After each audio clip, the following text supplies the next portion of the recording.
स्वागत है हमारे यूट्यूब चैनल पे। हम लोग यूपी डीएलएड सेकेंड सेमेस्टर की तैयारी कर रहे हैं और 27 जनवरी तक आप लोग का एग्ज़ामिनेशन फॉर्म भी फिल हो जाएगा। उसके बाद फ़ैब में आप लोग की एग्ज़ाम डेट आ जाएगी और यही फरवरी सेकेंड वीक में आप सभी का एग्ज़ाम होना है। तो आप लोग अपनी तैयारी में लगे रहें। जल्दी आप लोग का एग्ज़ाम स्टार्ट हो जाएगा। आप लोग लापरवाही मत करिए, क्लास करते रहिए, खुद से बढ़ते रहिए, क्योंकि आप लोगों का एग्ज़ाम फरवरी में है। 1 से 2 दिन में सारा शेड्यूल जारी हो जाएगा कि किस डेट से एग्ज़ाम होगा आप सभी का। तो आप लोग परेशान मत होइए, अपनी तैयारी पे लगे रहिए। अगर चैनल पे नए हैं तो चैनल को सब्सक्राइब कर लीजिए, वीडियो को शेयर करिए और आप लोग हमारे टेलीग्राम चैनल से जुड़ जाइए। वहाँ पे आप सबको पीडीएफ मिल जाएगी फ्री में। सारे कंटेंट जो हैं फ्री में हैं। 21 रुपया, 51 रुपया, कोई चढ़ावा नहीं है। यहाँ पे सारी चीज़ें फ्री हैं और आप लोग लगातार बस लग के तैयारी करिए। टॉप 30 प्रश्नों को कराऊंगी। प्रश्न जितनी बार आप रिवीजन कर सकते हैं करिए, क्योंकि यही सब घूम घुमा के आपके एग्ज़ाम में आना है। कुछ अलग से नहीं आना है कि आपको अलग से चीज़ें पढ़ाई जाए। लिपि विकास का प्रथम सोपान क्या है? तो लिपि का प्रथम सोपान क्या होता है? चित्रलिपि। क्योंकि बच्चे क्या है कि पहले चित्रों के माध्यम से चीज़ों को जानने और समझने की कोशिश करते हैं। चित्र से चीज़ों को जान लेते हैं, उसके बाद वो वर्ड को पहचानते हैं, फिर अक्षर को। चीज़ें एक एक करके बच्चे क्या करते हैं? स्टेप बाय स्टेप सीखते हैं। तो चित्र विकास का जो प्रथम सोपान है वो क्या है? चित्रलिपि। ये सन 2023 के प्रश्न है। पर्वत का समानार्थी शब्द क्या है? पर्वत का समानार्थी शब्द क्या होता है? कूट होता है। अल्प प्राण ध्वनि नहीं है। अल्प प्राण मैंने आप सभी को बताया है कि अल्प प्राण और महाप्राण क्या होता है।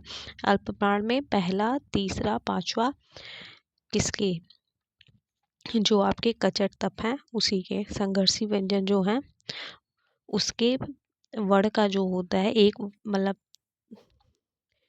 एक उसमें खंड में 5-5 होते हैं ना। तो पहला, तीसरा, पांचवा आपका क्या हो जाएगा? अल्प प्राण और दूसरा, चौथा आपका क्या हो जाएगा? महाप्राण। तो इसलिए इसका राइट आंसर क्या हो जाएगा? बा।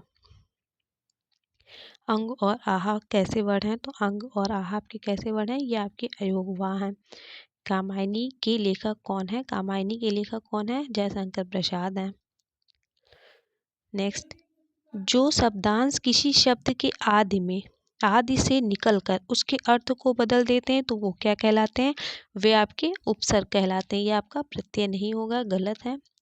जो आदि से निकलकर उसके अर्थ को बदले, आदि मतलब आरंभ में लगेगा तो वो उपसर्ग है, अंत में लगेगा तो क्या हो जाएगा? प्रत्यय हो जाएगा। संज्ञा के स्थान पे प्रयुक्त होने वाले शब्द क्या कहलाते हैं? सर्वनाम कहलाते हैं। काव्य को कितने भागों में बांटा गया है? तो काव्य को 2 खंडों में। या तो काव्य को आप देखेंगे, सुनेंगे, इसलिए दृश्य और श्रव्य और बा दोनों हो जाएगा। पठन का अर्थ क्या है? पठन आप शाश्वत वाचन भी कर सकते हैं, मौन वाचन भी कर सकते हैं, इसलिए आ और बा दोनों हो जाएगा।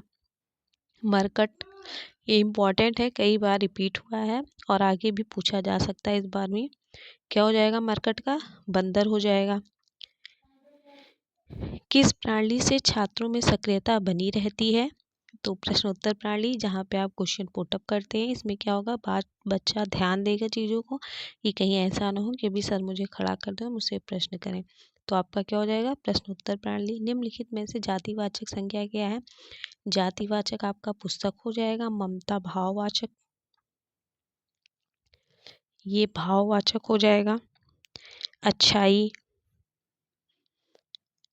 अच्छाई भी आपकी भाववाचक में चली जाएगी। ममता व्यक्तिवाचक भी हो सकता है। क्यों? ममता लड़की का भी नाम होता है ना। रमेश व्यक्तिवाचक। भूतकाल के कितने भेद होते हैं? भूतकाल के 6 भेद होते हैं। जागृत शब्द का विलोम क्या होता है? सुषुप्त होता है। इंपॉर्टेंट है ये भी। मौन वाचन का उद्देश्य क्या है? वाचन गति का विकास करना, पठित सामग्री का अधिग्रहण, वाचन का अभ्यास, इसलिए आ और बा हो जाएगा। आप क्या करते हैं? वाचन गति का विकास करते हो, पठित सामग्री को अधिग्रहण करते हैं। निम्नलिखित में से स्त्रीलिंग शब्द कौन सा है? तो सूचना आपका स्त्रीलिंग है।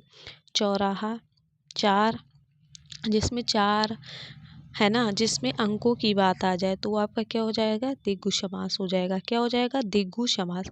4 आ जाए, चौराहा।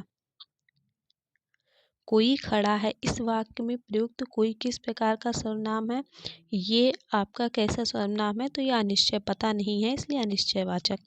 अच्छाई, मानवता, बचपन, ये सब आपका क्या है? भाववाचक संज्ञा है। कौन सा परिणाम बोधक है? आपका थोड़ा परिणाम में आता है। कैसा, लाल, तिकोना, ये सब क्या है? गुण है।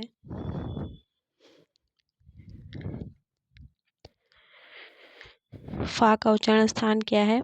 पा, फा, ये आपके ओष्ठ से बोले जाते हैं। कवि शब्द का स्त्रीलिंग क्या हो जाएगा? तो ये आपका कवियत्री हो जाएगा। व्याकरण में वचन का सही अर्थ क्या है? संख्या है, क्योंकि वचन एक वचन होता है, बहुवचन उसको संख्या में प्रयुक्त करते हैं। प्रत्यक्ष शब्द में प्रत्यय है, आपका ये प्रत्यय गलत दिया हुआ, अक्ष हो जाएगा। पूर्ण विराम का प्रयोग हम लोग कब करते हैं? तो ये वाक्य के अंत में हम लोग करते हैं इसका प्रयोग। इनमें में से कौन सी अंतस्थ ध्वनि नहीं है? आपकी अंतस्थ ध्वनि 4 होती है। कितनी होती है? 4 होती है। या, रा, ला, ये बा की जगह आपका क्या होता है? वाह होता है। यही आपका राइट हो जाएगा। बच्चों को कहानी सुनाते समय बीच बीच में उनकी कल्पना शक्ति को जागृत करने के लिए हमें क्या करना चाहिए? विकासात्मक प्रश्न करने चाहिए। जो बहुत अधिक बोलता हो वाक्य के लिए एक शब्द आपका क्या हो जाएगा? वाचाल हो जाएगा। सजग शब्द का पर्यायवाची नहीं है। सजग पहरेदार नहीं है, इसको ध्यान रखिएगा, ये इंपॉर्टेंट है।